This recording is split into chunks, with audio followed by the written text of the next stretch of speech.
Pode falar, pai. Pastor Haroldo, nós estávamos aguardando esse dia. Nós tínhamos conversado com a Luísa a respeito desse convite, porque o pastor Haroldo, além de ser nosso amigo, é um homem de Deus, um visionário, uma pessoa que Deus trouxe inspiração. Nós fomos muito abençoados quando conhecemos o Ministério de Blumenau e quando conhecemos a história de como aquele ministério cresceu, como Deus responde ao sonho.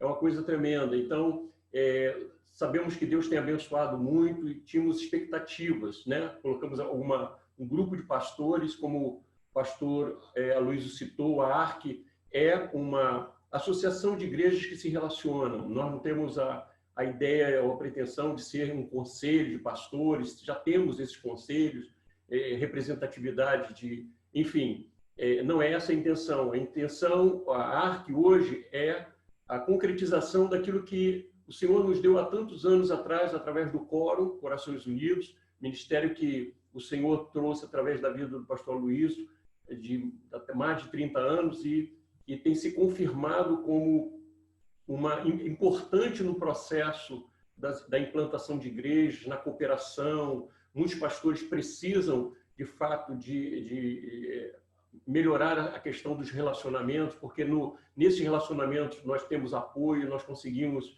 parcerias para implantar. Muitas vezes você tem um casal assim preparado, que já se preparou, que está decidido, né? Tem uma visão, tem um chamado para determinado lugar, mas aquela comunidade ou aquela igreja, uma igreja que ainda não tem condição de enviar recursos financeiros para enviar. Então, quando nós sentamos em relacionamento, conversamos, podemos chegar a um consenso de que é o momento de enviar aquele casal, aquela pessoa. Então, isso é importante, essa cooperação, porque o que nós queremos, de fato, é levar o evangelho aos lugares não alcançados. Então, como se define o pessoal da ARC? Se define como plantadores de igrejas, né? Entendemos que a missão de levar o evangelho aos lugares não alcançados é plantando a igreja. Esse é um modelo que Jesus nos deu, ele é o melhor modelo. Nós podemos chegar naquele lugar, plantar a igreja, trabalhar a liderança com os nativos, aqueles que estão ali naquela comunidade, naquele lugar, formar lideranças locais. Essa é a nossa ideia. Não é enviar um pastor, alguém para que fique eternamente lá que se perca o contato. Então, tudo isso tem sido um grande trabalho.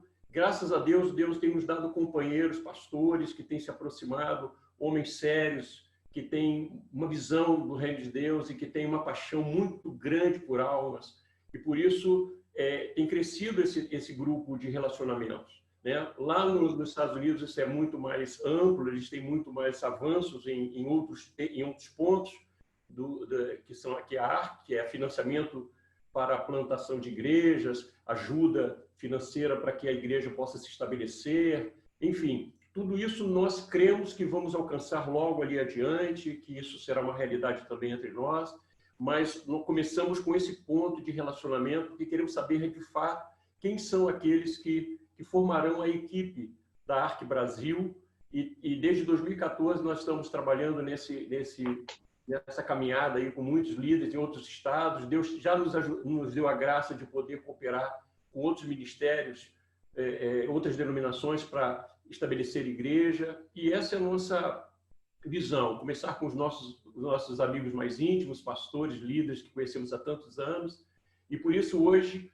estar aqui e poder receber, com certeza, do Senhor, através da vida do pastor Haroldo, será uma alegria, e com muita alegria depois poder colocar lá no YouTube para que os outros pastores possam visitar, enviar para os grupos que têm se alegrado muito. A pastora Edmeia, ela liberou uma palavra na semana passada, que foi, muitos me ligaram e disseram que palavra tremenda, que bênção, que bom que ela... né? Então, nós vamos replicar isso depois e vamos enviar para outros líderes em outros lugares. Então, essa é a intenção. Pastor Haroldo, seja bem-vindo, você é um orador, sinta-se à vontade. O nosso Zoom não é limitado, não, então fica aí, quem tiver horário aí e tiver que ir, cada um decide, mas é livre aí para que o irmão possa fluir no seu coração, tá? E obrigado aí, porque quando tivemos aí, conhecemos uma equipe tão maravilhosa. Espero que a sua esposa, seu filho, agora casado, né? Na época era... casado já há alguns anos.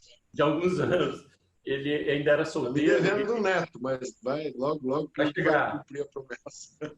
Vai chegar, vai entrar no rol dos vovozinhos. Aqui, aliás, tem um monte. Tá? Que Deus abençoe, seja bem-vindo aos nossos irmãos. Amém. Com a palavra, pastor Odo. Tá bom. Olá, amados. Eu agradeço muito a Deus por esse privilégio, né, Eduardo, de ter sido convidado para trazer a palavra a Luiz. Muito obrigado. A confiança de vocês é muito grande. Eu agradeço a Deus por isso, né?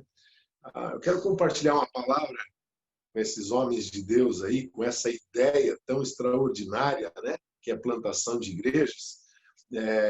Uma palavra simples que Deus colocou no meu coração, mas que, ouvindo tudo que a gente está conversando aqui, eu vi o quanto ela é oportuna, né? Ela é oposição. Uma palavra sobre oposição. Deus colocou algumas reflexões aqui no meu coração e eu creio que serão edificantes e motivadoras, né? Quero que essa seja, se for uma exortação, ela tenha propósito, que ela alcance o objetivo do Espírito Santo, né? Com certeza, todos já sabem e sempre devemos saber que quando assumimos o nosso chamado, que a gente assume a responsabilidade, com certeza teremos oposição, né? Esse projeto com certeza vai ter críticos, vai ter pessoas criticando, porque igreja não é mais assim. Aliás, está na moda hoje dizer que não se planta mais igreja, que a igreja já mudou, não existe, e a gente sabe que a cura das nações é a igreja, né? Então, vamos continuar firmes nesse propósito, sabendo que vamos ter opositores, né? Aleluia. Deixa eu colocar aqui. Olha, na verdade, ter um opositor na nossa vida é a maior certificação que a gente pode ter de que estamos realmente fazendo a vontade de Deus. Se não houvesse nenhum opositor em algum propósito nosso, a começar por nós mesmos, eu quero refletir sobre isso, né? A nossa carne, nós estaríamos entrando por um caminho muito fácil e, com certeza, o caminho fácil ele não seria o desejo de Deus e, com facilidade, nós nos desviaríamos do propósito de Deus, né? E, inclusive, ao preparar essa palavra, eu fui anotando algumas coisas que eu queria guardar para conversar com vocês e, de repente, num determinado momento, não sei o que eu cliquei, apareceu ali, descartar. E eu pensei, eu não vou aceitar o que estão querendo me enviar, eu vou descartar isso. Só que quando eu descartei tudo que eu tinha escrito. Eu disse, olha, o opositor já começou a trabalhar. Então, Deus confirmou no meu coração, é essa palavra mesmo. Vou falar sobre oposição hoje, né? Então, é maravilhoso a gente saber disso, né? Eu sei que Deus quer que seja essa a palavra a ser compartilhada, né? Eu tive que pensar 2 vezes tudo que eu tinha pensado, eu tive que escrever 2 vezes as minhas anotações, né? Mas isso só serviu para que isso assentasse primeiro, mais firme no meu coração, para depois eu poder compartilhar com vocês, né? Lembrando, né? Cada vez que nos propomos a fazer algo no reino, cada vez que nós nos propusermos a obedecer à vontade de Deus, haverá oposição. Nas menores, nas coisas mais simples que nós formos fazer, haverá oposição. O diabo, ele não fica furioso com a gente quando a gente inicia alguma coisa na obra de Deus, no projeto divino, né? O que deixa ele furioso, amados, é quando ele percebe que nós vamos ter êxito naquilo que nós nos propusemos a fazer, né? Nós temos muitos obstáculos a resolver e vencer, principalmente a começar os que estão dentro de nós mesmos, né? Em Romanos 7:21, o apóstolo Paulo ele vai falando algumas coisas a respeito dele e, de repente, ele para nesse texto, eu anotei ele, quero ler isso para você. Ele diz assim, encontro essa lei, quando quero fazer o bem, o mal reside em mim. Quando eu quero fazer o bem, o mal reside em mim, né? Então, um dos primeiros sinais que a gente tem de que há uma luta interior, quando a gente vai fazer a vontade de Deus, inicia-se uma luta interior dentro de nós, né? A nossa própria carne, ela começa a trabalhar, porque ela é o primeiro inimigo a ser vencido, né? É o primeiro opositor que nós temos, né? É a nossa carne, né? Não posso, portanto, confiar no meu braço, não posso confiar nas minhas experiências, eu não devo de colocar minhas expectativas nas minhas habilidades, naquilo que eu conheço, naquilo que eu sou, naquilo que eu sei. Todas essas coisas são importantes, sim, e é importante até nós, no nosso convívio, compartilharmos, nos edificarmos uns aos outros, mas não é isso que tem que ser a nossa segurança, né? Paulo está escrevendo ali, eu percebo imediatamente que em mim reside o mal, né? Nós temos que cuidar com a nossa carne. A nossa carne é um inimigo, e é um inimigo fatal, inclusive, né? A gente tem visto quantos pastores têm caído, pastores até se suicidando, pastores com tantos problemas, igrejas problemáticas, e se a gente for ajudar, temos que confrontar aonde foi que nós caímos, onde foi que nos desviamos desse propósito de Deus, né? Aonde nós erramos em cumprir o propósito de Deus para nós, né? Então, temos que confiar sempre no Espírito Santo. Nós temos que ter muito cuidado. O quanto podemos ou poderemos ser influenciados por nossos próprios medos, por nossos pensamentos, por nossas ideias, por melhores que elas pareçam, né? Eu vejo, nossa, que ideia maravilhosa que eu tive, mas cuidado. Põe na oração. Vamos ver se ela é de Deus, né? Pode ser algo que me inflame, mas a carne também nos inflama. Aliás, a nossa carne ela nos emociona mais do que o Espírito Santo, né? O Espírito Santo nos quebranta, a carne nos emociona, né? É um pouco diferente a sensação, né? Mas a gente tem que estar bem cuidado com isso, né? Paulo, quando ele foi olhando para isso, ele disse no versículo 18 assim, na minha carne não habita bem nenhum, né?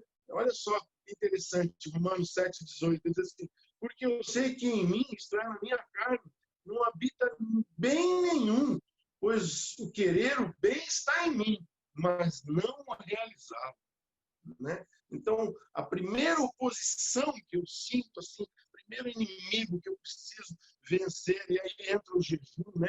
Eu gosto de entender aquela parte que diz essa casta só se vence com jejum e oração. Eu transfiro muito para a minha natureza humana, não tanto para o demônio, né? Mas o demônio vai sair quando a minha natureza humana for dominada por mim, quando eu conseguir entender profundamente quais são os propósitos de Deus para a minha vida e não me levar pelos meus próprios desejos, né? Então, esse versículo nos chama a responsabilidade, né? E no versículo 24, o Paulo ainda clama, ele diz, miserável homem que sou, quem me livrará do corpo dessa morte? Né? Ele estava questionando, ele estava conversando com ele mesmo, ele estava dizendo, eu preciso resolver algo dentro de mim para poder fazer a vontade de Deus, para que ela aconteça em mim. Tanto que ele entra no capítulo 8 de Romanos, falando sobre a vida no Espírito, né? Ele muda totalmente o assunto no capítulo 8 e ele começa a falar sobre vida no Espírito. A vida no Espírito é a solução. Então, esse inimigo, essa primeira oposição que a gente tem na nossa vida, que é a nossa carne, ela vai ser resolvida com um andar no Espírito, né? A Bíblia diz lá em Gálatas que se nós andarmos no Espírito, de maneira nenhuma satisfaremos os desejos da nossa carne. E, amados, por mais que a gente está no ministério, eu estou vendo aqui homens, né? 30 anos, 30 e tantos anos de ministério aí junto comigo, né? Alguns de nós aí já fez bodas de prata, com certeza já ultrapassou alguns limites do ministério. Mas nós mesmos sabemos, cada um de nós, que a nossa carne, ela é sutil e a gente tem que mortificar essas obras dela diariamente, né? Para não cairmos em tentação, né? Ou entrarmos por um caminho de derrota, né? Só para a gente pensar um pouquinho, né? Quantos jejuns alguém aqui fez sem luta? Alguém já jejuou sem luta? Alguém já conseguiu um propósito de agenda de oração sem ter dificuldades de cumpri-la? Né? Alguém se propôs, por exemplo, eu vou orar todas as manhãs, eu não vou sair de casa sem ter um tempo com Deus primeiro. Quanto tempo você conseguiu se manter nesse propósito? Né? Levando para um lado pessoal, assim, nosso, né? Quantas vezes propusemos de ir para a academia, né? E quanto tempo durou esse propósito, né? Quantas vezes você conseguiu manter o seu plano de caminhada, sua dieta, né? Muitas dietas duram só até o próximo momento de sentir fome, né? Aí acaba a nossa dieta, né?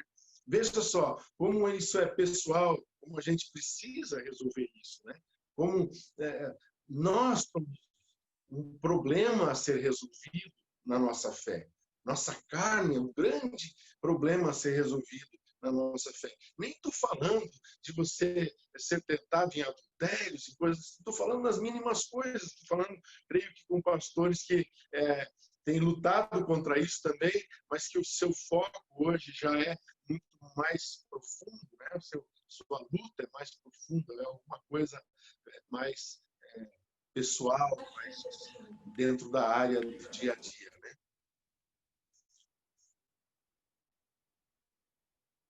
Cada vez que nos propomos a organizar, progredir, seja na nossa vida familiar, seja nas nossas finanças, você já reparou que quando você vai organizar finanças, parece que fica mais difícil as coisas. Você não consegue, você propôs, eu vou guardar, não consegue guardar. Você propõe alguma coisa e o obstáculo começa, né? Quantas vezes a gente se propôs a organizar a igreja? Não, vamos colocar a igreja numa ordem, vamos trabalhar com uma visão clara. Quantos opositores se levantam para criticar, para fazer a gente desanimar no meio desse propósito? Como os opositores se levantam com uma facilidade no meio da igreja, né? E eles dizem assim, pastor, não, me ame, pastor, porque só que eu tenho um espírito crítico, e às vezes eu penso, será que é só o espírito crítico que está aí? Ou tem mais alguma coisa? Eu penso que se a gente falar em nome de Jesus, ele vai cair no chão, ele vai ter que expulsar o que está ali, né? Porque há uma oposição, o maligno não quer que você comece alguma coisa e leve ela até o fim.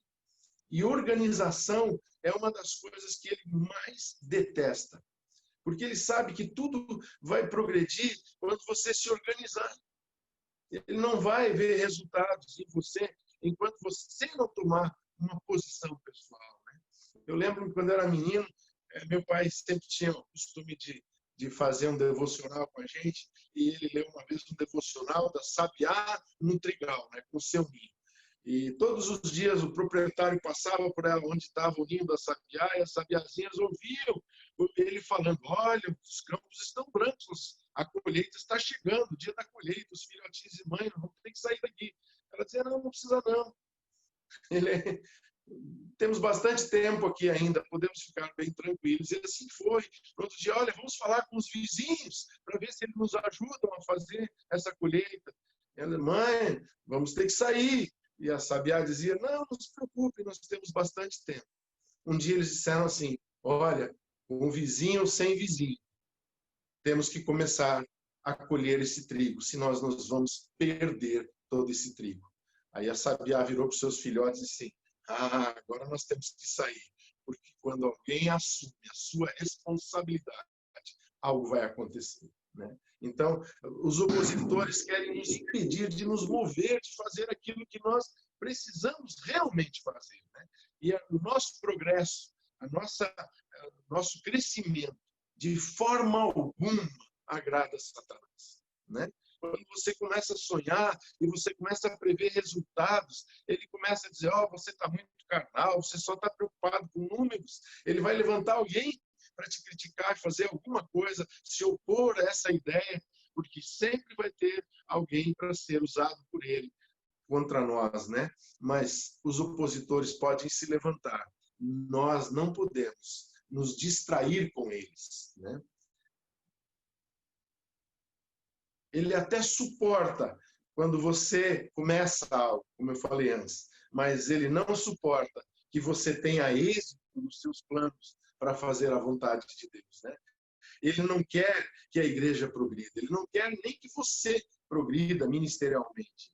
Não esqueça, em Filipenses 1:6, está escrito assim: estou certo de que aquele que começou boa obra em vocês há de completá-la até o dia de Cristo Jesus. Quer dizer, nós não temos razão para olhar para os opositores, nós temos que olhar para o autor e consumador da nossa fé. Em 1 João 4,4, ele diz: filhinhos, vocês são de Deus e venceram os falsos profetas. Né? Essas falsas ideias, essas coisas que os opositores se levantam, tentando te impedir de caminhar, não podem continuar. Né? Você tem que ficar firme, você deve permanecer firme, porque aquele que está em vocês é maior do que aquele que está em nós. Jesus nunca escondeu de nós que nós teríamos aflições. Né? Pelo contrário, ele nos alertou, ele disse: olha, vocês terão aflições, mas ele também nos alertou: a vitória está em confiar de que eu venci o mundo, de que eu sou tudo para vocês, que eu sou o alto refúgio, que eu sou a segurança de vocês, que eu sou aquele que anda com vocês, que eu sou a inspiração de vocês, que eu não vou deixar vocês sozinhos, vocês vão receber do alto o Espírito Santo, né? Passou aí Pentecostes, festejamos essa grande festa, né? Então, dentro de nós temos uma vitória maravilhosa. Não vamos deixar a depressão, não vamos deixar o medo nos paralisar.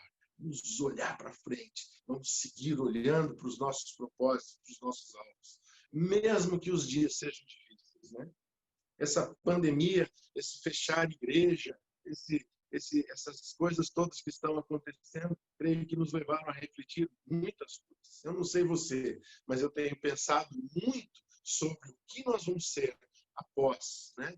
Com certeza o vírus será derrotado, com certeza o vírus passará, né? Mas temos que ter no nosso coração algo firme. As palavras de Deus não podem passar.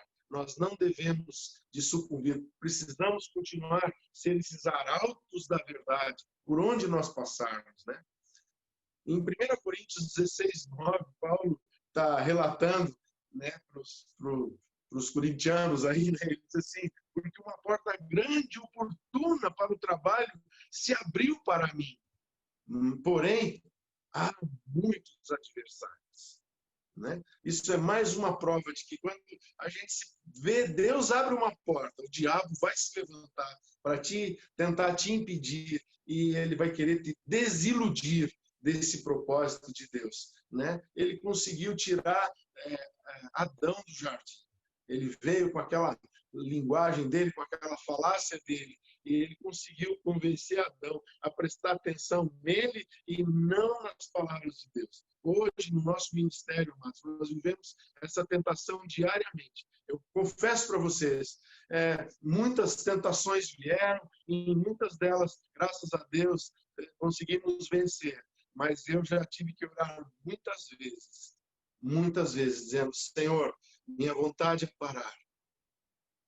Senhor, estou cansado, Senhor. Né? E aí o Espírito Santo vem e começa a ministrar o coração. E graças a Deus, aí onde a gente está hoje, nesse círculo de amigos, ministrando a palavra uns aos outros, conversando uns com os outros e vendo o quanto a gente pode se ajudar nesse processo extraordinário de continuar fazendo a igreja crescer, implantando a igreja até os confins da terra, para a honra e glória do Senhor Jesus. Né? Os adversários sempre virão para nos desviar do foco. Eles muitas vezes não querem te parar, eles querem te manter ativo. Atividades, amados, nunca foi uma certeza de que estamos cumprindo a vontade de Deus. Uma das maiores certezas que estamos cumprindo a vontade de Deus é o foco na vontade de Deus. E o adversário que se levanta para te tirar do foco, né? Mas a atenção tem que estar no Senhor. Ele quer tirar você do foco. O adversário, ele sempre vai tentar tirar você do foco. Atividades, muitas atividades, não significa de que você está cumprindo o propósito, né? Às vezes a gente está cheio de tribulações e atividades. E o único inimigo que nós encontramos é quando a gente chega em casa e diz: nossa, hoje eu estou muito cansado. Isso é um alerta, hein? Porque essa canseira é sinal de ativismo.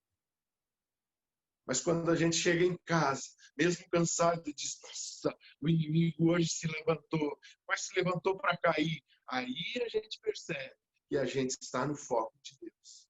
Veja, a certeza de que estamos no propósito não são atividades, mas opositores. Quanto mais opositores se levantarem contra você, contra a sua vida, contra o seu ministério, principalmente opositores que tentem tirar você da palavra, da verdade, desviar você dos sonhos que você tem certeza que foi o Espírito Santo que colocou no seu coração.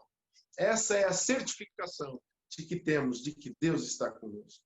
Veja, a Bíblia diz que aquele que crê em Deus, de maneira nenhuma será confundido, lá em Romanos 10:11, né? Então, Deus nunca chamaria você para Ele mesmo ficar te atribulando, né? Ou te causando confusão. Deus sempre te dá paz na direção do propósito, sempre vai te dar paz de que você tem um propósito de vida, que há algo na sua geração que você vai cumprir, e Ele está sempre alertando isso, enchendo o teu coração.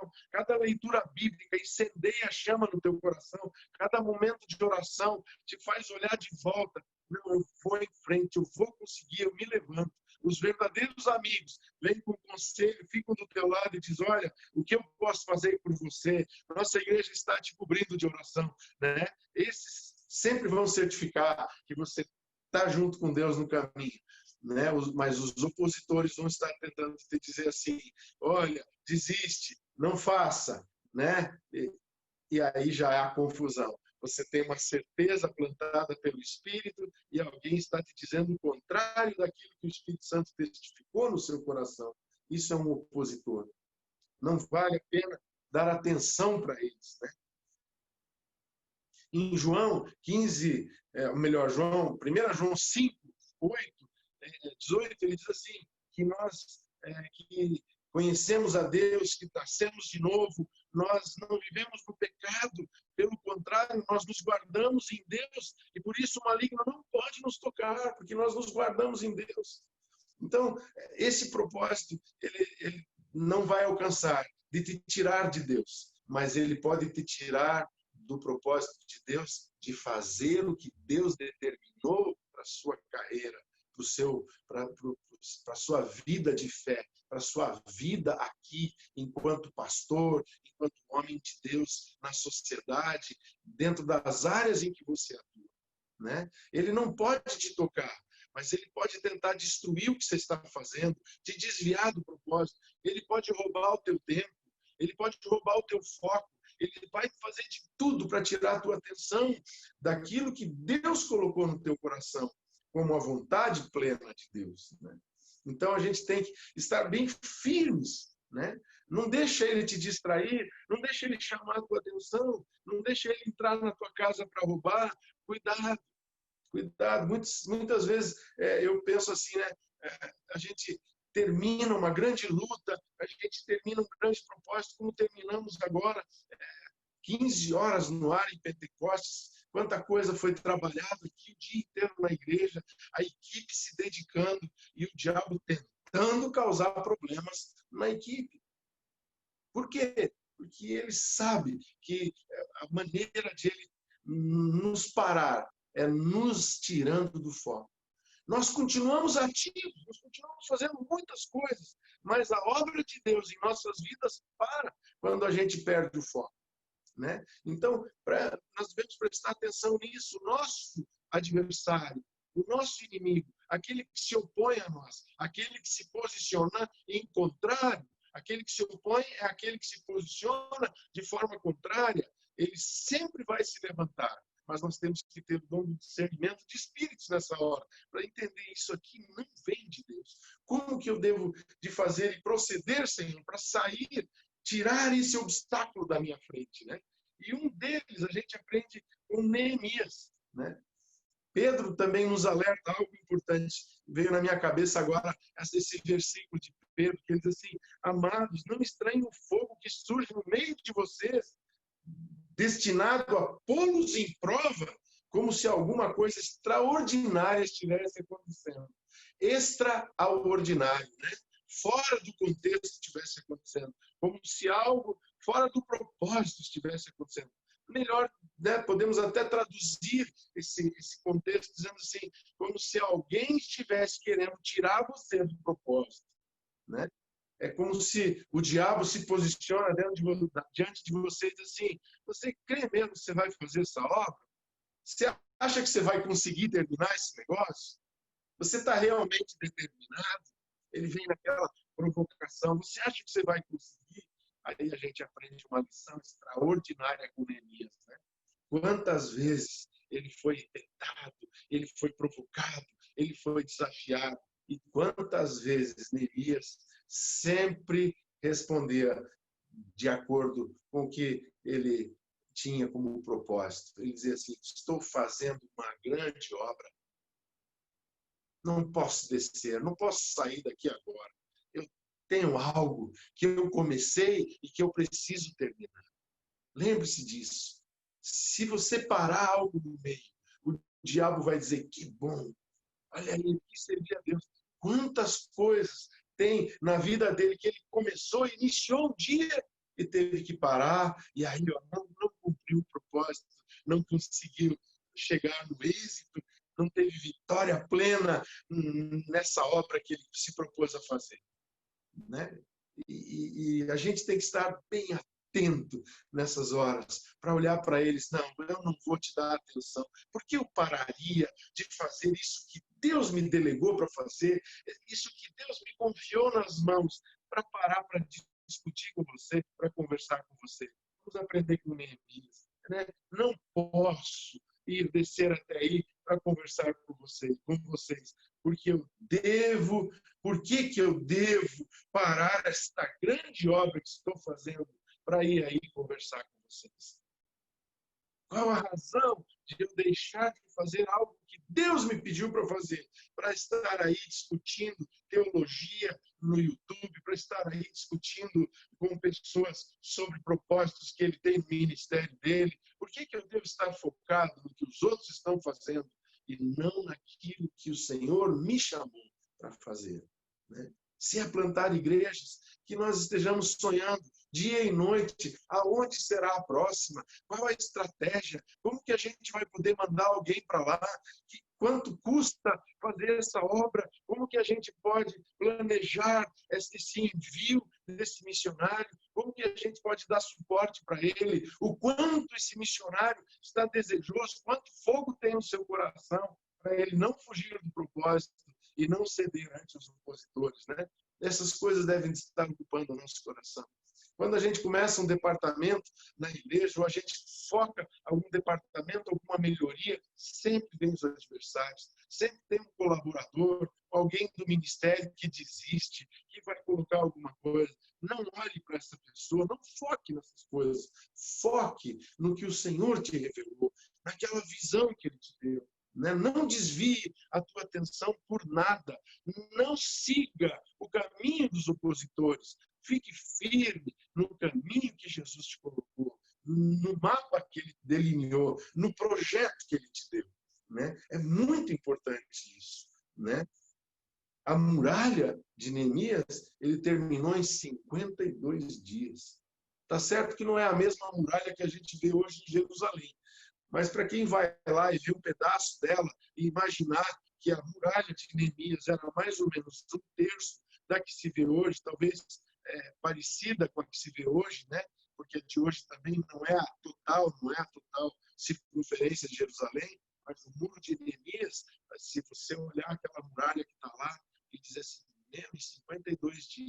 sem guindastres, sem a tecnologia que temos da construção civil hoje, em 52 dias. Homens, e em muitos casos, diz lá que um homem edificou junto com as suas filhas. O foco dele era tão grande, ele não tinha filho homem, mas as suas filhas estavam lá edificando aquela obra junto com ele. E em 52 dias eles terminaram. Isso trouxe temor aos inimigos. Olha, observe, os inimigos temeram, os inimigos de Jerusalém começaram a temer o que estava acontecendo na cidade, quando os muros foram completados. O inimigo só vai temer você, como servo de Deus, o dia que você terminar o que você começou. Se você parar no meio, o inimigo não terá medo de você. Mas o dia que você terminar as coisas que você começou, o dia que você pôr um fim nas coisas que você começou, ele vai começar a te temer, porque ele vai dizer, esse cumpre, esse vai até o fim, esse é obediente, o Senhor é com ele. Né? E lembrando as palavras que Nicodemos falou para Jesus, Senhor, nós sabemos que ninguém pode fazer esses sinais, essas obras que tu fazes, se Deus não for com ele.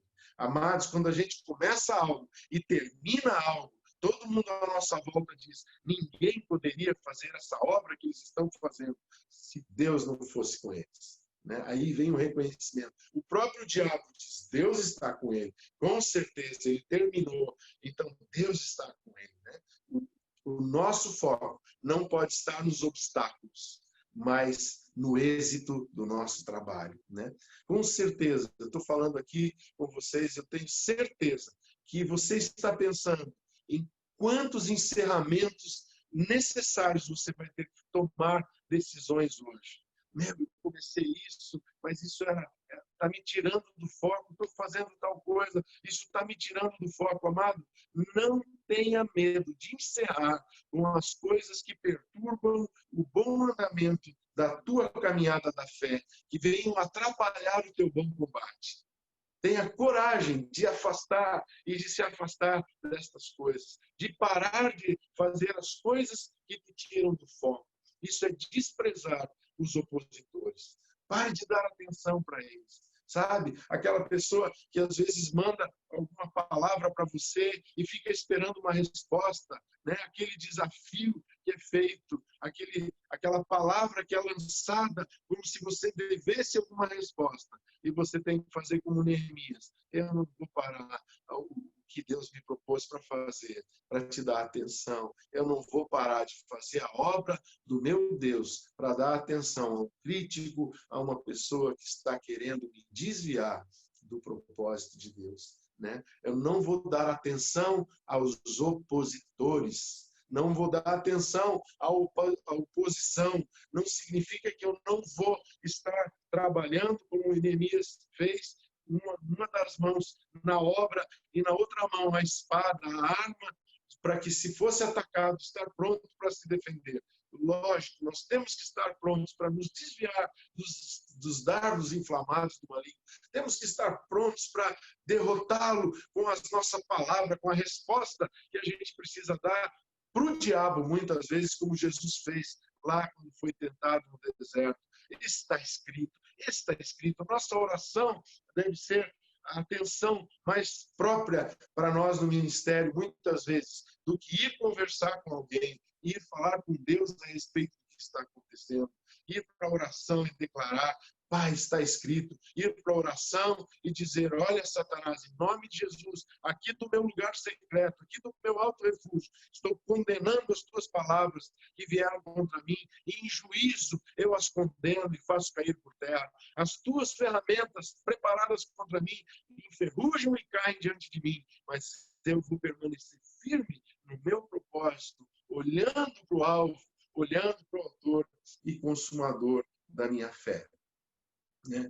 Para nós encerrarmos, eu gostaria, anotei aqui algo que eu queria compartilhar com você. Talvez você esteja olhando para você agora, dizendo, nossa, estamos falando em plantar igrejas, coisas tão grandes, e você diz assim, o meu projeto é tão pequenininho, o que Deus me fez lembrar, que eu deixei para trás, é algo tão pequeno. Né? Estou me sentindo até sem importância diante de tudo isso, me sinto tão pequenininho diante de todas as coisas que estou vendo hoje, né? Eu quero te dizer uma coisa: seja fiel no pouco.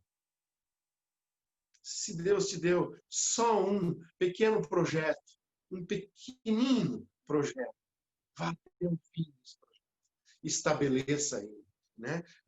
Ele vai te dar sempre segundo a tua capacidade. Ele vai estar sempre nos treinando para nos melhorar e entregar coisas maiores nas nossas mãos. Deus nunca vai entregar uma grande obra para um engenheiro inexperiente, né? Ele vai nos chamar para o propósito da edificação da grande casa espiritual que Pedro fala no capítulo 2 da sua primeira carta, mas ele vai nos dar sempre experiência para edificarmos com prudência, com diligência. Então, com certeza, os nossos projetos podem ser pequenos no começo, podem parecer humildes no começo, pode ser algo até insignificante para muitos ministérios que existem hoje tão grandes. Mas, se nós formos fiéis nesse pouco, né? Ele diz: "Sou servo bom e fiel, porque foste fiel no pouco, sobre o muito te colocarei." Amados, é um crescimento. O que o diabo quer é que você desista desse pequeno projeto para que você seja reprovado por Deus, para que Deus não possa mais confiar nada a você, que você seja aquele que, como na parábola dos talentos, enterrou o talento e que teve condenação vinda da boca do Senhor, né? O que ganhou 5 multiplicou para 10, o que ganhou 2 multiplicou para 4, o que ganhou 1 só precisava multiplicar para 2, mas ele enterrou. Era um projeto humilde, para os outros desse grandes coisas, mas o galardão era o mesmo. O que produziu 5 ouviu a mesma coisa que o que produziu 2. Servo bom e fiel, entra no gozo do teu Senhor, porque foste fiel no pouco, sobre muito te colocarei. Então, se ele tivesse produzido um só talento, aquele que ele recebeu tivesse só multiplicado uma vez, ele chegaria diante do Senhor e o Senhor diria a mesma palavra de galardão: servo bom e fiel.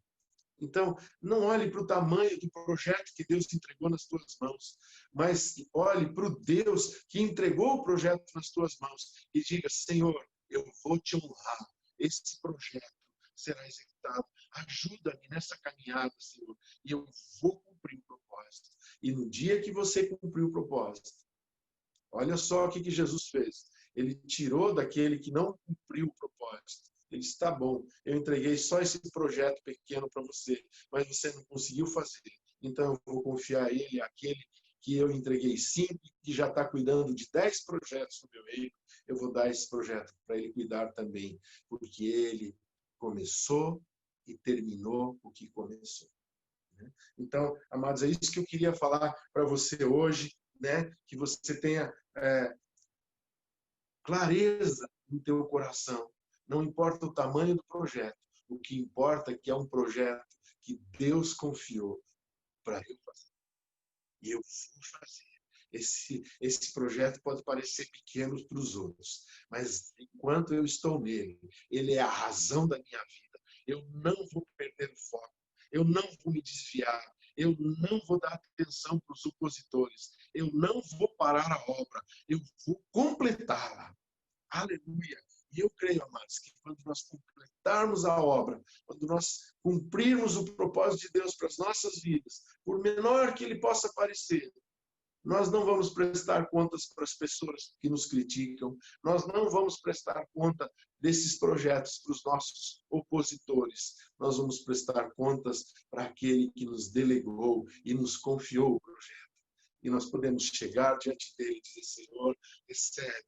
Terminamos o projeto, implantamos esse departamento, plantamos essa igrejinha lá no sertão, Senhor. Plantamos uma igreja na Itália, Senhor. Mandamos um missionário para começar uma obra na Espanha, Senhor. Mandamos um missionário, estamos dando suporte para ele começar uma obra ali no bairro pobre da nossa cidade, ali no meio daquele ferro, ali onde os traficantes estavam governando.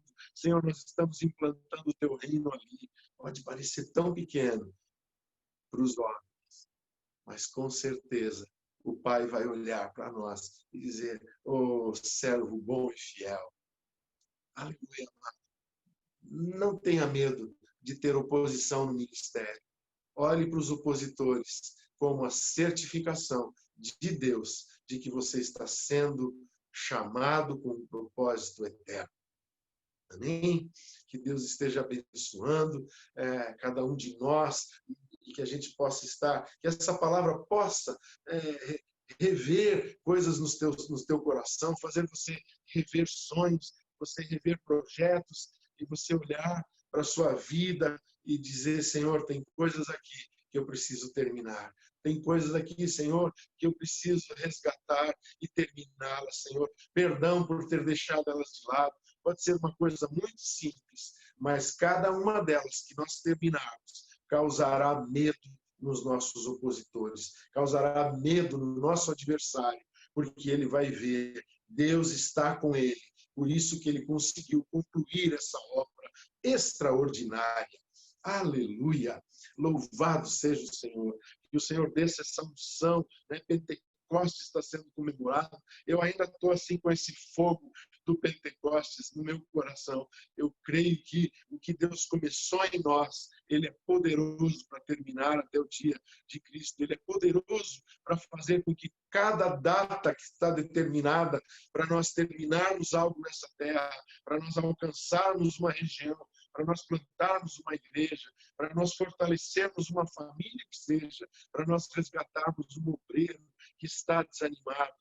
Qualquer que seja a obra que o Senhor nos levantar, que a gente possa terminá-la pelo poder do Espírito Santo, no nome de Jesus.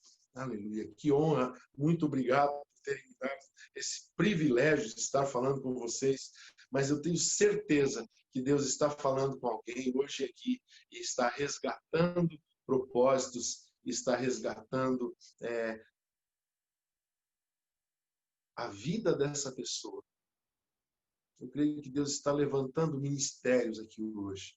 Eu espero que as pessoas que depois vão nos assistir no YouTube, elas possam, inclusive, dizer, nossa, Senhor, muito obrigado por teres trazido para nós a tua verdade e nos lembrado de que é a tua força, é o teu poder e não o meu, Senhor, que não há nada de valor em mim, mas tu podes me usar como instrumentos nas mãos do Redentor. Aleluia! Deus abençoe. Apóstolo Eduardo, apóstolo Aloísio, passo a palavra aí para vocês e agradeço muito poder estar nesse time aí. Gostaria de continuar ligado nesse time por muito tempo e participar dessa obra tão gloriosa que vocês estão sonhando com esse projeto aí. Em nome de Jesus. Aleluia. Aleluia. Aloísio. Eduardo, eu posso fazer uma pergunta? Pode, jovem. Haroldo, você estava falando aí, eu não pude deixar de lembrar de Davi, né? Porque Davi deu uma aula para a gente sobre como lidar com opositores. Tanto quanto Saul, né, aquele livro Perfil de Três Reis fala, tanto quanto com o Saul, como depois com Absalão, né, no sentido contrário, né? Antes o Saul era o rei, ele se sujeitou. Depois Absalão se rebelou e ele simplesmente ignorou aí como Neemias e continuou fazendo a obra. Eu me lembrei daquele bêbado que começou a acusar e xingar ele, e os valentes de Davi, né, que queriam calar aquela pessoa, e ele falou assim, não, deixa, se Deus está permitindo que ele venha contra mim, então deixa. Né? Então, a minha pergunta é, os opositores que aparecerem contra nós, nem sempre nós temos que fazer nada contra eles, né? Mas simplesmente continuar fazendo a obra e ignorá-los, não é isso? Exatamente. Eu acho que o que você colocou, amado, é profundo. O meu foco não pode estar no que o meu opositor está fazendo ou está falando. Eu sei quem eu sou, eu sei em quem tenho crido. Se é a vontade de Deus, amado, pode falar. Agora, eu tenho tido e eu creio que cada um de nós tem experiências. Quando eles se levantaram, depois quando a gente volta vitorioso, porque a gente ficou firme, eles vêm lá pedir misericórdia, dizem, pastor, perdão, né? E Davi, de novo, eles disseram, agora vamos acabar. Davi de novo diz, não, perdoa mesmo, né? E a gente tem que estar pronto para amar e perdoar, inclusive, quem for usado, né? Porque o verdadeiro inimigo a gente conhece, né? Quem está por trás, às vezes, de uma dessas pessoas, né? Amém. Muito bem colocado isso, meu amado. Meu, que coisa maravilhosa. Vou até anotar ali depois nas minhas coisas isso. Aleluia. Aproveitando aqui, falando, pastor, agradecendo pela palavra, nós colocamos aqui no bate-papo, pelo menos o pastor Osias também colocou, eu coloquei a maioria dos pontos que o pastor pregou. E aí os pastores que estão assistindo a gente podem também copiar e gravar como anotação também. Amém. Oh, muito obrigado. Oh, aleluia. Depois me manda o link do YouTube aí, com uma postagem dessa palavra aí. Com direitos autorais do Osias, porque o Osias deu a dica final. Que eu... Amém, é verdade. Não, aqui o autor é o Espírito Santo. Não.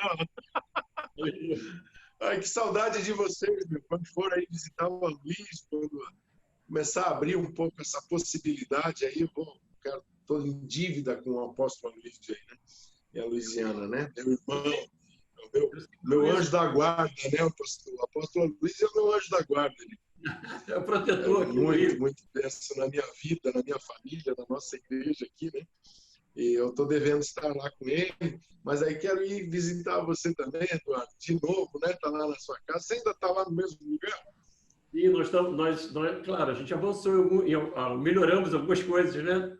Mas avançamos, sim. Agora, eu me lembro que o Aloysio estava programado para dar o Novo Testamento numa semana. O desafio era esse. Uma semana tem que dar todo o Novo Testamento.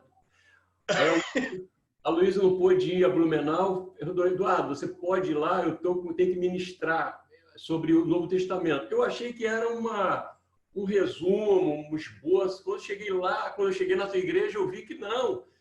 Mas vai dar tempo? Todo mundo vai dar tempo. Só pode começar já em Mateus e vai terminar em Apocalipse. Eu falei, tá bom. Foi uma semana puxada aí.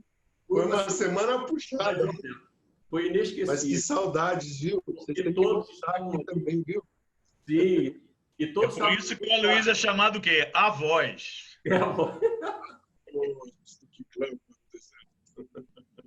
E todos estavam com muita expectativa e assim, uma turma muito boa, porque eles estavam muito focados. Você falou muito hoje sobre foco. Eles estavam muito focados naquilo que eles estavam fazendo. Isso é tremendo. Amém. Né? Amém. E isso é o importante, né? Saber que os opositores virão, eles estão aí, né? Nós temos que, muitas vezes, não temos as cortes devidas para recorrer, mas nós temos a corte celestial, onde nós estamos diante do Senhor, e lá as coisas se definem. E todas as outras cortes estão subjugadas a essa corte maior, que é a corte do Senhor. Então, quando as coisas começam essa palavra que você colocou aqui, né, fique focado no projeto que Deus lhe deu, não importa o tamanho, que o relatório não é para os teus opositores, o relatório é para o Senhor que lhe deu. Aleluia. Então, você não tem que dar satisfação, nós vamos prestar contas àquele que nos comissionou, né? E às vezes a gente tentar agradar um, agradar outro, e até se frear, porque às vezes eles querem nos colocar, por exemplo, agora essa abertura que houve em várias capitais do Brasil, algum relaxamento para as reuniões, eles colocaram algumas restrições que não são muito iguais em todas as cidades, mas, por exemplo, restringir a pessoa que está enferma de ser orada é um problema. A pessoa vai à igreja buscar cura, e isso é uma coisa que mexe conosco, né? Quando você pensa assim, uma pessoa veio buscar cura e eu tenho que dizer, vá para casa, né? Então, são coisas que a gente tem que lidar com a nova realidade, mas que chocam com aquilo que nós recebemos do Senhor. Então, eu creio que, com o avançar, claro que hoje já estávamos falando do teste em São Paulo de 2.000 voluntários para a vacina que vem da Inglaterra, vai ser testado, tudo mais. Esse vírus será combatido, de fato, nós vamos ter uma saída, uma solução sobre isso. Mas o que está por trás dessas mentes, o que eles querem, o que eles alcançaram com esses opositores, isso nós temos que estar em alerta. Porque, sim, não é? Você falou de perseguições, aquela turma ali ao lado de Neemias, querendo intimidar. Primeiro, eles não acreditavam que a coisa ia sair, mas quando viram que ia sair, eles começaram, então, a importunar, a jogar dardos, e ao fim de querer realmente impedir. Mas quando uma pessoa está focada, como é que ele levantou pessoas como aquele homem, né, com as suas próprias filhas, pessoas que nós não sabemos agora mesmo, pessoas que não estavam na evidência, vamos chamar assim, não eram pessoas que nós conhecíamos. Exatamente. Com a garra que elas estão aparecendo na live agora, que nós vamos fazer com igrejas, pequenos grupos, e você está descobrindo pessoas que eram tremendamente focadas, e não eram pessoas que eram evidência na igreja há 3 meses atrás, mas que agora nós estamos percebendo na intimidade que está se aproximando, que nós tínhamos um exército, ainda que eram anônimos, eles agora estão sendo conhecidos, e nós vamos entrar na próxima guerra em nome de Jesus vitorioso. Amém. Amém. Eu creio nisso. Eu creio muito nisso. Estou recebendo aqui a porção do Pentecoste que caiu aí em Blumenau. Caiu mesmo, sabe? Estou movido ainda, estou elétrico, estou assim, nessa ideia e nesse coração de que eu creio, né, amados? Nunca vivemos os últimos dias, já dizia o Morre Celula, nunca vivemos os últimos dias como estamos vivendo hoje. E olha que já se passaram 25, 30 anos que ele falou isso, e agora a coisa intensificou, né? Esse grande teste mundial de domínio foi feito, né? E a gente sabe que em breve, muito breve, nós iremos ver o rei. Né? Queria falar aí que o André, que está aí com a gente no Zoom, o André Chalit, ele tem sido o nosso professor da escola onde você veio dar aula. Tem sido o nosso coordenador da escola hoje. Eu queria só colocar isso, né? E quem sabe Deus possa usá-lo aí um dia com a gente. E é muito importante. Eu creio que esse projeto que vocês começaram aí, apóstolo Eduardo, né? Não sei, mas eu comecei a ficar inflamado no coração. Aleluia! Parece algo que as pessoas vão olhar e dizer, mas será eu, né? Não, mas, amados, se nós nos propusermos a fazer o menor que seja, em poucos dias nós estaremos enviando, quem sabe, o primeiro casal dessa associação para começar um projeto em algum lugar. Aí não precisa ser do exterior, pode ser, como eu falei, às vezes num bairro, numa cidade pequena que precise do evangelho, para nós termos essa experiência. E eu estou inflamado com isso, estou assim, isso me envolveu minha alma, envolveu meu espírito, e eu quero ser parte disso em nome de Jesus. Quero realmente ver os frutos desse trabalho. Aleluia. Conta comigo. Aleluia. Aloysio, vai.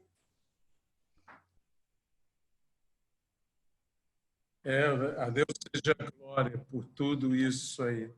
Não é? Nós estivemos lá também cooperando com essa campanha que o Haroldo fez. Né? Todos nós, eu creio, passamos nesse domingo de Pentecostes. Uau! Pelas experiências extraordinárias que Deus nos deu. Aqui mesmo, domingo à noite, eu fui assim, muito tocado por Deus, porque há mensagens que você prega e há mensagens que, mesmo você pregando, quem mais escuta é você. Quem mais ouve Deus falar é você. E assim tem que ser. Né? O Haroldo estava falando algo interessantíssimo. Uma das coisas que me chama muita atenção na parábola, seja a parábola dos talentos, seja a parábola das minas, é que é dito a este que nada fez, que tudo enterrou, porque quem nada faz, tudo enterra. Essa é que é a verdade. Quem nada faz, tudo enterra. E é dito a ele assim, tu deverias ao menos ter dado aos banqueiros e eu teria os juros. Isso significa dizer que se você fizer e fizer o mínimo que seja, mas se você fizer, algo acontecerá. Algo sucederá. Aleluia. A única coisa que não se multiplica é zero. Zero sempre dá zero.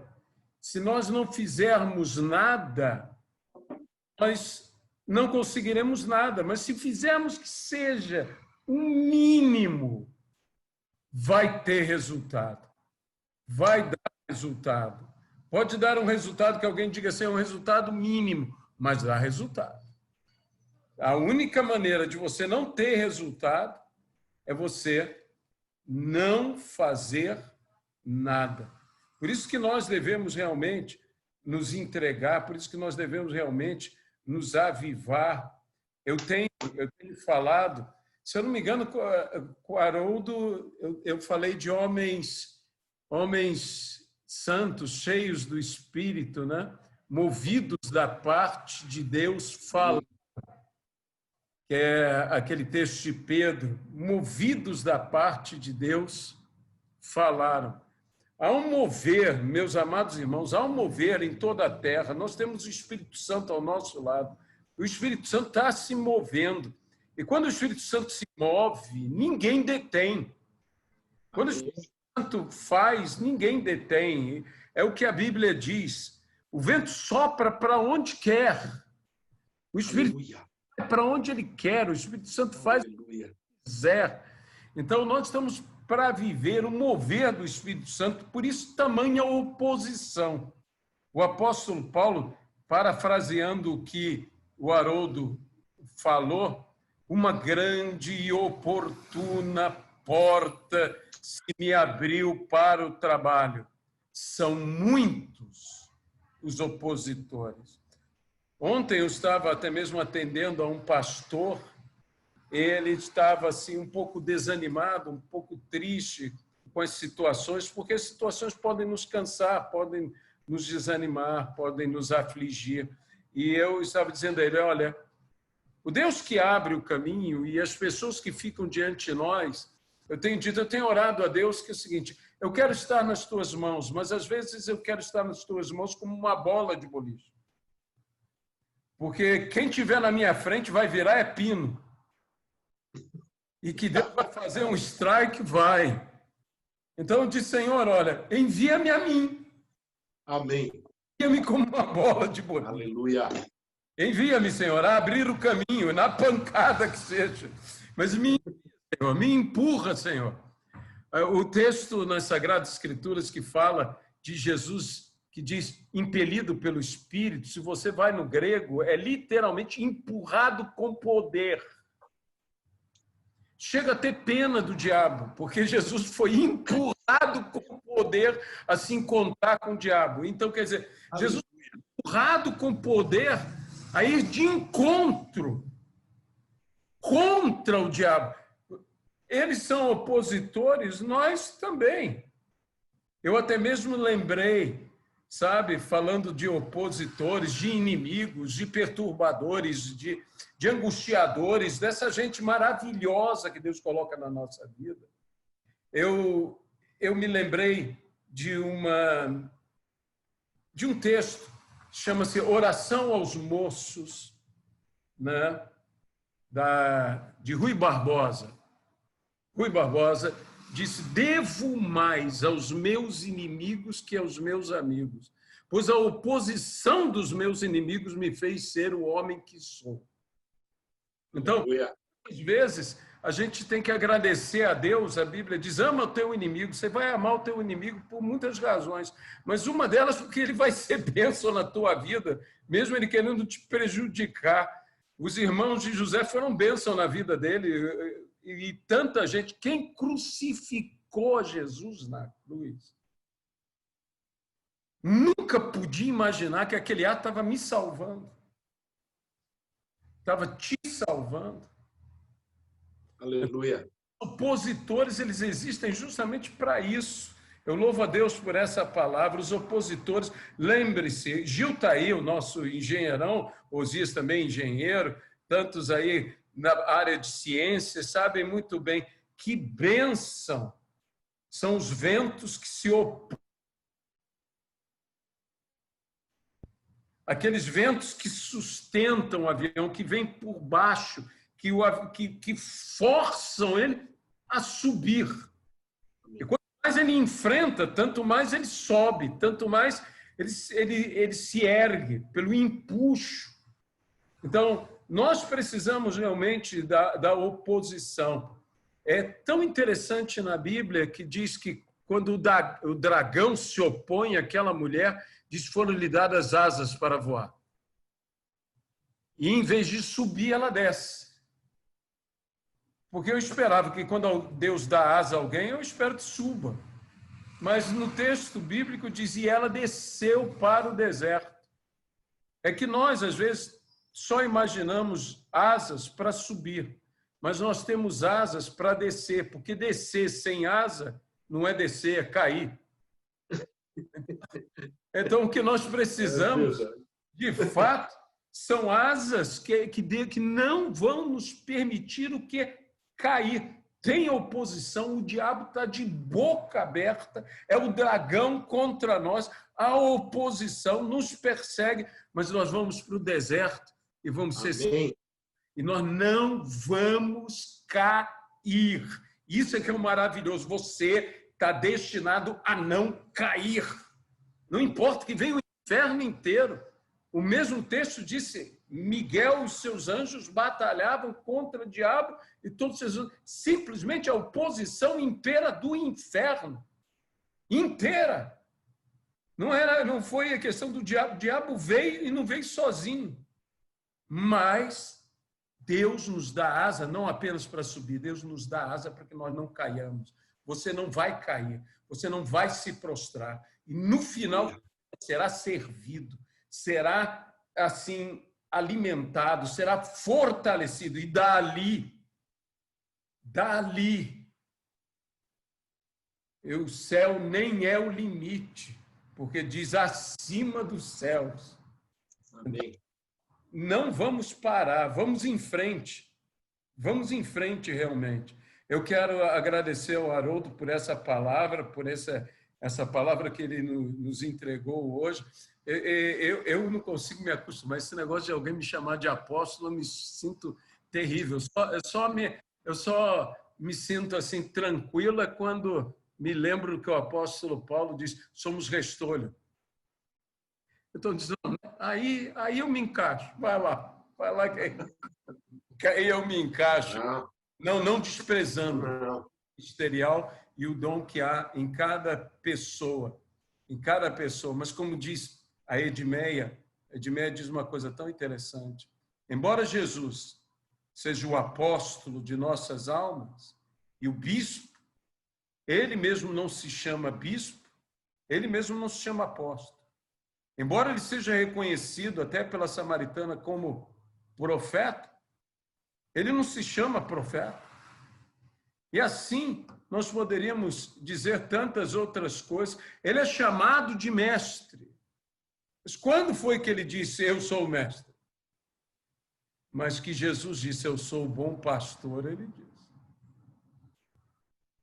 Que eu sou o bom pastor. Então, às vezes, talvez nós estejamos até com uma noção um pouco, não quero colocar uma noção contrária aos dons ministeriais de forma alguma, porque eu creio em todos eles, mas eu digo o seguinte, olha, vamos valorizar muito esse pastorear, porque é a grande preocupação do Senhor.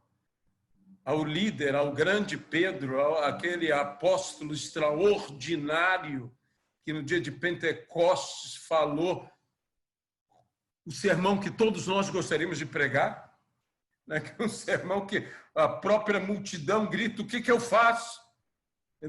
Todos nós gostaríamos de pregar o sermão de... Todos nós gostaríamos. Jesus disse, apacenta. Apacenta minhas ovelhas, apacenta minhas ovelhas, apacenta meus rebanhos. Olha, Deus tem muita gente para você cuidar. Aleluia. Apacentar. Não vai ser sem oposição, mas sem oposição a gente não chega lá.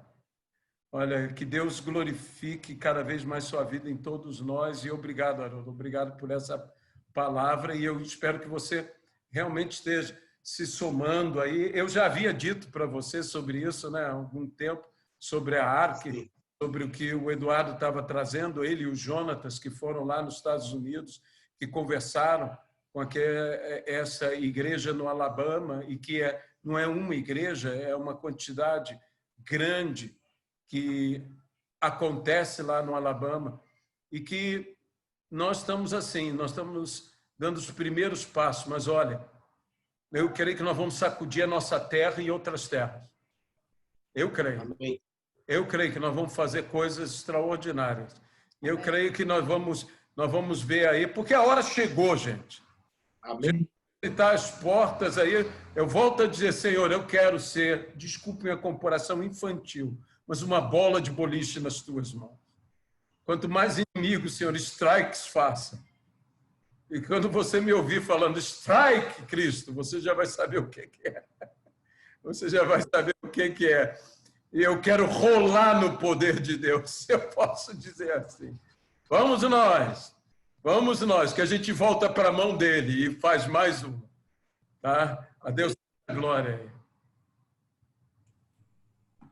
Bom, antes de pedir ao Jonas, eu pedi ao Jonas para dar algumas informações rápidas sobre a ARC, sobre alguns que já foi postado aqui.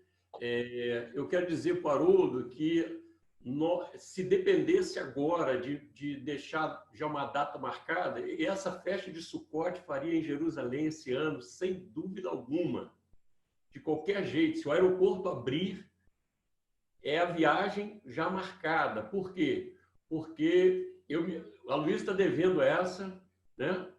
A Haroldo está devendo essa, Osias está devendo essa, nós precisamos, e todos os nossos amados estão aqui participando, nós deixamos aqui o convite da gente estar junto, quando puder, é claro, mas o quanto nós pudermos ir lá e celebrar diante do Senhor e apresentar diante do Senhor, porque essa última vez que nós estivemos lá, o Senhor me trouxe uma palavra a respeito da oração de 2 Crônicas 7, 14 e 15, quando ele disse que então eu ouvirei a oração que se fizer neste lugar. Eu nunca tinha prestado atenção sobre a questão geográfica. Eu sempre pensei, claro, Deus ouve a nossa oração em qualquer parte do mundo que estejamos. Mas aquele versículo saltou profeticamente como, ok, Deus te ouve, mas ele disse, nesse lugar, ele está dizendo, aqui ele prometeu e você está aqui nesse lugar. Foi uma coisa assim muito tremenda, porque eu entendi, porque eu levava os propósitos de oração para o Monte das Oliveiras, nós queimávamos os pedidos lá em cima, e nunca prestamos atenção devida, mas naquele dia Deus disse assim, eu vou te dar uma razão, parece que o que estão fazendo aqui não tem muito sentido, mas eu vou te dar uma razão porque esse lugar, eu marquei esse lugar, e quando Judá clamar nesse lugar, de fato, me buscar a face, humilhado, de fato quebrantado, de fato dizendo, vem Senhor, então acabou, basta, vem, o Senhor vem.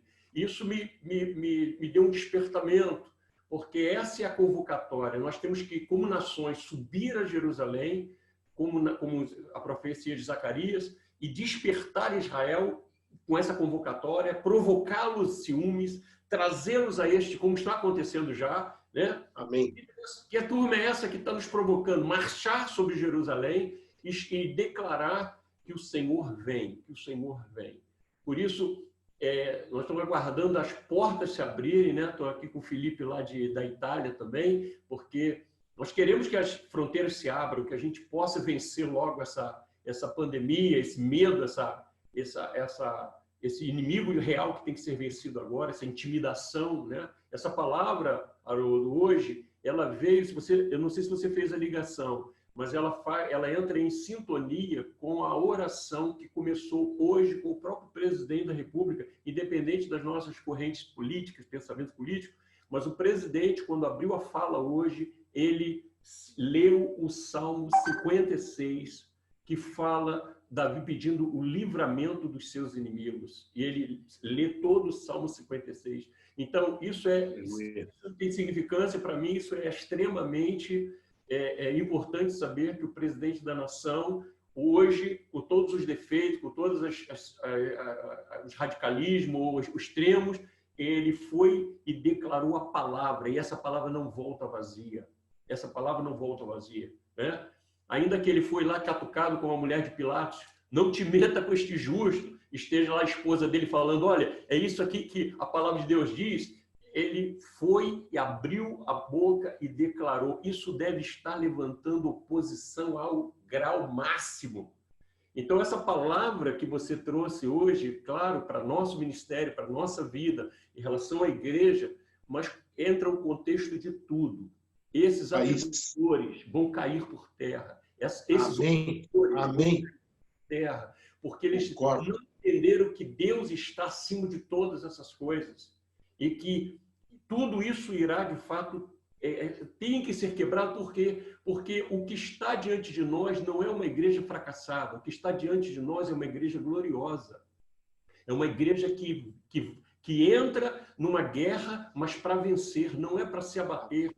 Né? Não é para se abater. O sangue daqueles que derramaram, que vieram do Oriente, que entraram na Europa, eles disseram, olha como é que nós fazemos, nós estamos expulsando eles, mas eles não entenderam que ali a quantidade de vidas de pessoas que vieram, por exemplo, para a Europa e que agora temos a oportunidade, como já sabemos, muitos islâmicos se convertendo a Jesus Cristo, tendo encontros com o Senhor.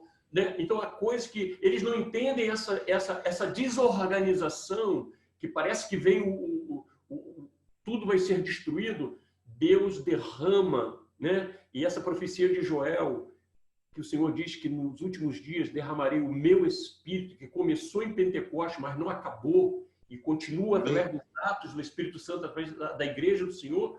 Esse mesmo derramar será de uma forma abundante.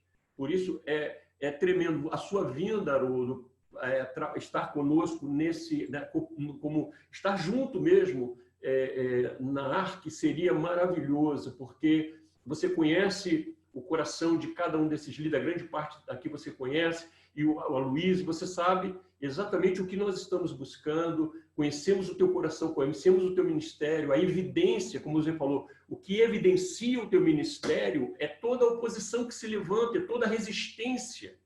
E quando eu estive na tua igreja e você me contou a experiência de colocar as mãos na grade daquele lugar e olhar para aquele lugar e sonhar, você não sabe o quanto você me inspirou naquele dia, o quanto você, em uma simples palavra, porque você tinha deixado, eu acho que você já se desfez daquela Belina, né? Belina não, era um carro, era o Adventure, né? Era uma Palio. Era um Palio Weekend. Um Palio Weekend. Você parou ali e você falou, olha, eu tenho que ir na oficina lá que eu tenho que trocar o cano de descarga que está fazendo uma barulheira danada, né? Então, estou falando dos tempos antigos, mas você parou ali e você falou assim, ó, tudo isso Deus nos abençoou, tem nos abençoado, os desafios têm vindo, e isso é tremendo, porque isso é que nos inspira, ver que quando olhamos algo que Deus nos entregou e temos um compromisso com aquilo que Deus nos entregou para completar, é isso que é importante. Nós não iremos desse mundo, não iremos partir sem completar aquilo que o Senhor nos confiou a completar, né? Eu viajei com um pastor há alguns anos atrás para o México, no encontro de pastores lá com Marcos Witt, isso em 97. E nós estávamos lá no México, Distrito Federal, estávamos na comunhão, e ele era uma bênção, gravou CDs, discos, LPs na época, né? Tinha do ministério aqui no Rio de Janeiro, conhecido, e quando ele voltou, com 40 anos de idade, no púlpito, ele teve a infelicidade, não sei, de dizer, eu não tenho mais sonhos, eu não tenho mais projetos de vida, eu apenas coloquei tudo diante de Deus, Ele é que sabe, eu já não projeto nada. E ali no púlpito, naquela noite, ele faleceu em cima do púlpito. Porque é como se você dissesse, eu não tenho mais o que fazer, não há coisa, então Deus, pela misericórdia, vai e nos leva, né? E foi o que aconteceu naquele dia. Morreu no púlpito da igreja durante o culto. Foi um susto para todo mundo. Então, quando nós olhamos o exemplo de cada um, nós estamos num tempo em que nós estamos guerreando contra o inimigo que quer ceifar, que quer frear, que quer abater, né? E Deus tem nos dado o entendimento. Não é o governo, não é o presidente, ou o governador, ou o prefeito que vai decidir o futuro da igreja. Não é ele que traz as normas. Nós não vamos entrar nessa conversa. Nós vamos aguardar, porque quem nos permitiu recolher foi o Senhor. E quem vai dar o sinal verde, como nós vamos atuar daqui para frente, é o mesmo Senhor. E essas ataduras vão sendo rompidas, elas vão caindo por terra. Graças a Deus, já começou a acontecer em várias partes do país. Eu creio que aí em Blumenau já começou a flexibilizar um pouco mais sobre isso. Quem está em São Paulo, no Rio, ainda está sofrendo essa guerra política de resistência, mas nós sabemos que Deus... Lá em Itália, a Itália estava naquela situação terrível que nós sabemos. Nossos irmãos tiveram culto já domingo passado, né? Agora a segunda reunião esse domingo de ceia. Então, isso tudo é um motivo de gratidão a Deus e saber que o Senhor está no controle de todas as coisas. Então, Haroldo, você vir participar conosco da ARC é uma alegria para nós, seria um presente tremendo, sem falar que Aloysio, eu e Osias, no Sul, somos terríveis. Quando a gente invade o território, é terrível. Aliás, fica aqui a minha reclamação de nunca terem me levado no Haroldo, né? Olha, vamos marcar. Não conhecia, né? Vamos marcar. Tá bom? Na próxima eu estarei aí, se Deus quiser. Eu vou pedir para o Jonatas fazer algumas informações importantes sobre a ARC, que eu não tenha falado, mas que Jonatas pode nos trazer de luz sobre algo que precisa ser informado, por favor. Só avisar que eu coloquei aqui para os pastores, né, no bate-papo, o nosso site está no ar, atualizado, da ARC. Nós temos também o WhatsApp, quem quiser ingressar no grupo do WhatsApp da ARC Brasil, esse é o meu número de telefone, e aí como a gente está administrando o grupo, aí eu vou adicionar. E em breve, provavelmente no final dessa semana agora, ou até segunda-feira que vem, a gente vai estar com esse vídeo já no YouTube, aberto para poder compartilhar. E também eu queria reforçar para que os irmãos pudessem lá curtir também a página do Instagram, @arc_Brasil. Tá tudo certinho ali no bate-papo. Aí seria só isso mesmo. Queria agradecer também ao pastor Haroldo e a todos aí, em nome de Jesus.